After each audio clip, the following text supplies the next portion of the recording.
I, Enoch, son of Jared, have seen the ruin of the earth with my own eyes. The cries of the innocent rise like smoke to the heavens. Their blood, spilled upon the altars of false gods. Their bones, crushed beneath the feet of giants whose hearts know no mercy. The watchers, those who once stood in the courts of the Most High, have defiled their oath. Their lust has birthed ruin. Their children are beasts, vast in stature. They devour not only flesh, but spirit. They extinguish the light in men. Before the great kings of Egypt, before Babylon rose from the dust, before even the Tower of Babel pierced the clouds, there was a time lost to the pages of forgotten history.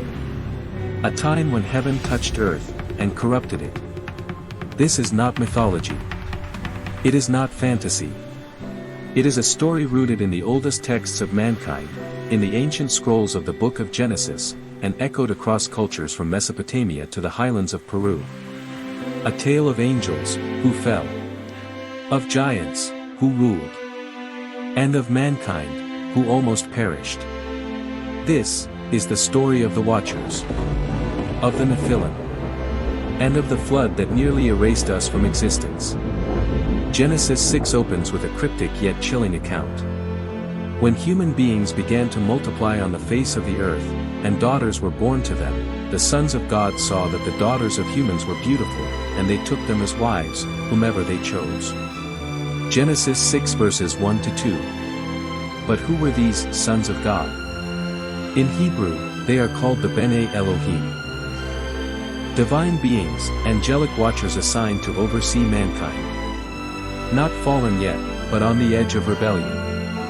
The Book of Enoch, a non-canonical but ancient Jewish text, expands this story dramatically. It names them, Semjaza, their leader, Azazel, their corrupter, and over 200 others who descended onto Mount Hermon, swearing a pact to defy the will of God.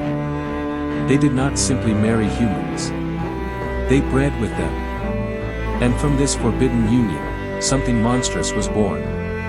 The Nephilim were on the earth in those days, and also afterward, when the sons of God went to the daughters of humans and had children by them. But spirit. They were the heroes of old, men of renown. Genesis 6 verse 4.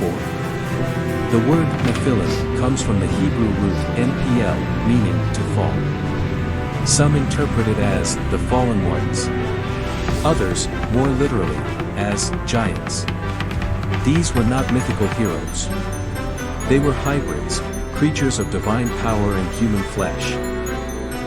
Their immense size, unmatched strength, and unnatural intellect made them revered, and their children are beasts. According to the Book of Giants, a fragment of the Dead Sea Scrolls, they devour the Nephilim grew so large they consumed everything in sight. They extinguished the light. Crops, livestock, then men, then each other.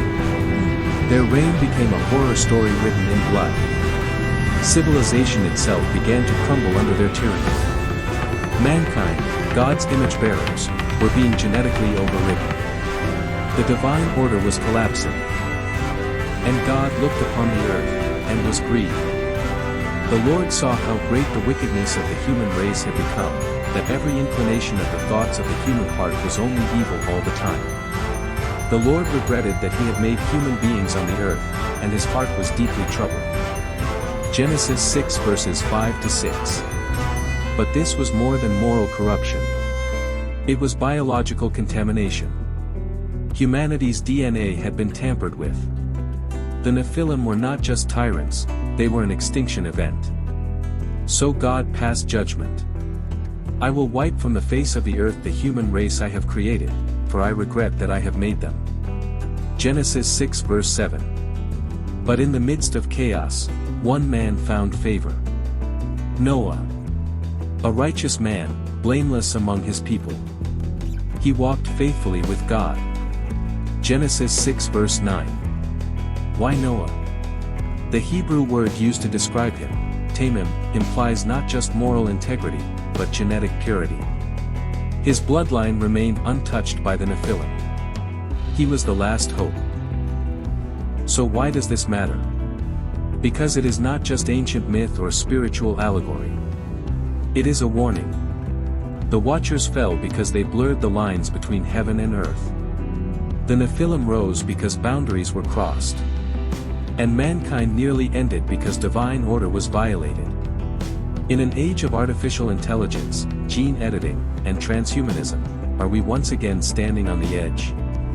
Are we repeating the sins of the Watchers, reaching for godhood, without reverence for the design we were given? The Bible is not silent. It speaks in symbols, in prophecy, in patterns. And the pattern is clear. When divine beings mix with human will, destruction follows. But there is hope. For just as Noah preserved life through obedience, so too can we preserve truth through humility. The flood was not the end, it was a beginning. And if we remember the past, we may yet shape a future worth living. If you found this fascinating, subscribe for more deep dives into the ancient texts, the hidden truths, and the forgotten wars between heaven and earth. Until next time, remember, the greatest battles are often the ones you were never told about. And some angels were never meant to fall.